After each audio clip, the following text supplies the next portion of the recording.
ისტორია ერთ ძალიან საინტერესო კანონზომიერებაზე ამახვილებს ყურადღებას. ძირითადად ის ადამიანები იყვნენ ყველაზე გავლენიანები, ვინც ერთზე მეტ ენას ფლობდა. მაგალითისათვის ჩვენ შეგვიძლია მოვიყვანოთ კლეოპატრა მე-7. ისტორიკოსების თქმით, ის თარჯიმნებს არ იყენებდა პირად საუბრებში, რაც რა თქმა უნდა დიპლომატიურ ძალიან დიდ უპირატესობას აძლევდა მას. The limits of my language mean the limits of my world.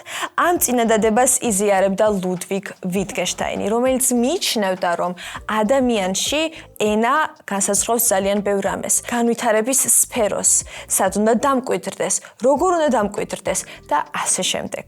ენების ფლობა არ არის მხოლოდ კომუნიკაციის შესაძლებლობა, ის გვაძლევს ჩვენ როგორც ინტელექტუალურ, ასევე პოლიტიკურ უპირატესობასაც.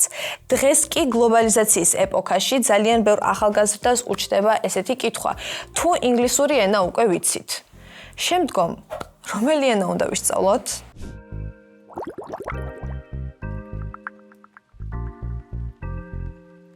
პირველი ჩვენ განვიხილავთ ჩინურს.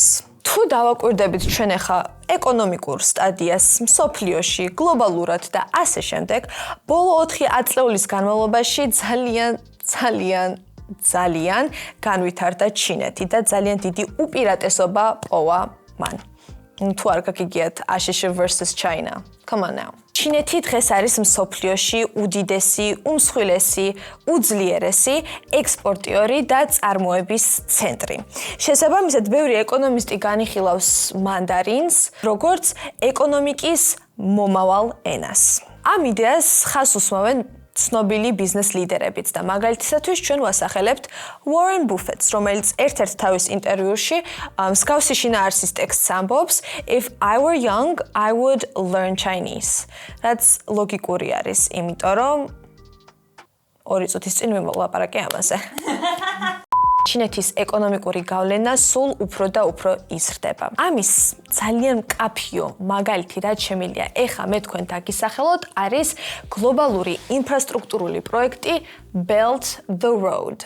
Belt the Road Initiative იგივე ერთი სარტყელი, ერთი გზა არის ჩინეთის მიერ 2013 წელს ინიცირებული გლობალური ინფრასტრუქტურული და ეკონომიკური პროექტი. მისი მიზანია ძველი აბრეშუმის გზის აღორძინება და ჩინეთის დაკავშირება ევროპასთან, აზიასთან და აფრიკასთან, როგორც სახმელეთო, ასევე საზღვაო დერეფნების მეშვეობით. აბრეშუმის გზა ხომ იცით? სად გადიოდა? თუმცა ხალხო ანბანი არა აქვთ. ანბანი ან რა აქვთ? პირდაპირ უნდა ისწავლოთ იეროგლიფები. გამოცდილი მაქვს, იმიტომ რომ მე ვსწავლობ ახლა ჩინურს და ვხვდები როგორი რთული არის, თუმცა თუ мотиваცია გაქვთ და რაღაცნაირად ასოცირებას აკეთებთ იმ სიტყვასთან, იეროგლიფთან და ასე შემდეგ, ძალიან მარტივად შემოგესწავლებლად. შესაბამისად, ჩინური ამ მოცემულ სფეროებში არის ძალიან მნიშვნელოვანი. ეს არის საერთაშორისო ურთიერთობები და დიპლომატია, საერთაშორისო ვაჭრობა, გლობალური ლოჯისტიკა და ტექნიკური კომპანიები. ის, ვინც მას მაღალ დონეზე ფლობს, იძენს იშვიათ კონკურენტულ უპირატესობას. გადავიდეთ შემდეგზე. Deutschland. გერმანია ევროპაში არის როგორც აზიაში ჩინეთი. ეკონომიკის ცენტრი, გიგანტი, ძალა, ყველაფერი არის გერმანია ამ შემთხვევაში. როგორც ევროკავშირის უმსხვილესი ეკონომიკა და უდიდესი ინდუსტრიული სახელმწიფო, გერმანია გლობალური ბიზნესის ეპიცენტრია. ისეთი გიგანტები, როგორიცაა BMW, Volkswagen, Siemens, ქმნიან მასშტაბურ ეკონომიკურ ქსელს, ჯაჭვს, სადაც ასობით ათასობით ადამიანს ასაქმებენ. თუმცა გერმანია ამ მხრივ ძალიან დიდი გამოწვევების წინაშე დგას. იმის და მიუხედავად, რომ ბაზარზე არის 700,000-ზე მეტი ღია ოფიციალური ვაკანსია, მუშახელი არ არის. კვალიფიციური მუშახელი არ არის. პირველი მიზეზი, დემოგრაფიული ფაქტორი. მოსახლეობა დაბერდა. როგორ თქვა ეს კარგად, როგორ თქვა? ანუ დაბერდა ხალხი, ახალი მუშახელი სჭირდებათ, უბრალოდ არ არის, ყველა მიდის საზღვარგარეთ, სხვაგან რო იმუშაონ. შემდგომ კვალიფიციური მუშახელი, როგორც იმ თვალსაზრისით, რომ ძალიან მაღალი სტანდარტები აქვთ მათ და მესამე გლობალური კონკურენცია.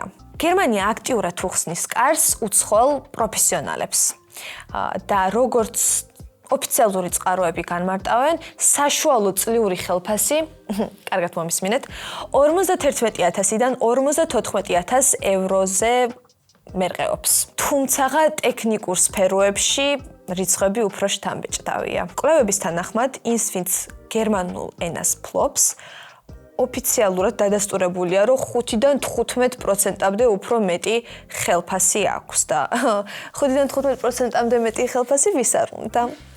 მე მოგელთა ძალიან მინდა. მოკლედ და კონკრეტულად. Deutschland. DSD 1 und DSD 2. ახლა კი გადავიდეთ ერთ-ერთ ყველაზე კომპლექსურ და სადისკუსიო თემაზე. განვიხილავთ რუსულ ენას. ბოლო წლების განმავლობაში რუსეთის ფედერაციის საგარეო პოლიტიკა საერთაშორისო ასპარეზზე ძალიან ბევრ კითხვის ნიშანს, გაღიზიანებას და უარყოფით ემოციებს იწვევს.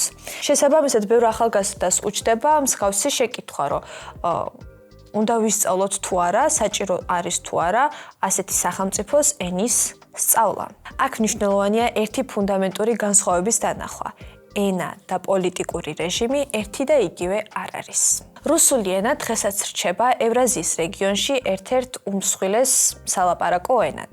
ავტორიტეტული პლატფორმის Anthology-ის მიხედვით, რუსული არის დღეს მსოფლიოში ერთ-ერთი ყველაზე გავრცელებული ენა. მისი გამოყენების არეალი მოიცავს კავკასიის რეგიონს, ცენტრალურ აზიას და აღმოსავლეთ ევროპას. მიუხედავად პოლიტიკური ვითარებისა, რუსული ენა კვლავ რჩება სამუშაო ინსტრუმენტად შემდეგ სფეროებში. გეოპოლიტიკური ანალიზი, რეგიონალური პროცესების ღრმად გასააზრებლად, უსაფრთხოების კვლევები, საფრთხების იდენტიფიცირებისა და პრევენციისთვის, ენერგეტიკული პოლიტიკა, რეგიონალური რესურსების მართვისა და მონიტორინგისთვის, დიპლომატია, კონფლიქტების დარეგულირებისა და მოლაპარაკების პროცესებისთვის. საჭირო არის კონტექსტის გაგება, შინაარსის გაგება თუ რატო იწყება ესა თუ ის, გარკვეული საკითხისადმი კონფლიქტი და ასე შემდეგ. შესაბამისად, როდესაც იცი ეს ენა, შეგიძლია უფრო კარგად სიღრმისეულად გაიაზრო კონტექსტი, რომელიც რუსულ ენაზე არის მოწოდებული, ვთქვათ. ისინი, ვინც დიპლომატიის კუთხით მიდიან, გეოპოლიტიკური ანალიზის კუთხით მიდიან, ვფიქრობ, მათთვის ეს ენა ერთ-ერთი მნიშვნელოვანი იქნება. რუსულ ენას უფრო სტრატეგიული და ანალიტიკური დანიშნულება აქვს. თუმცა საბოლოო ჯამში სამივე ენას იგივე დანიშნულება. ისწავლეთ ყველა ენა. თქვათ, გაქვთ შესაძლებლობა, რომ 24 საათში ნებისმიერი ენა დაამასტეროთ. რომელ ენას აირჩევდით? დაგვიწერეთ კომენტარებში და თან მოაყოლეთ არგუმენტები. ძალიან საინტერესო იქნება. ეს არის პირველი, მაგრამ არა უკანასკნელი ჩემი ვიდეო სალის ბაბლის არხზე. თუმცა საჭირო არის თქვენი მხარდაჭერა იმისათვის, რომ მეც мотиваცია მქონდეს, რომ მსგავსი ვიდეოები ჩავიწერო და თქვენ საინტერესო ინფორმაცია გაგიზიაროთ. გამოიწერეთ არხი, დალაიქეთ და დააკომენტარეთ.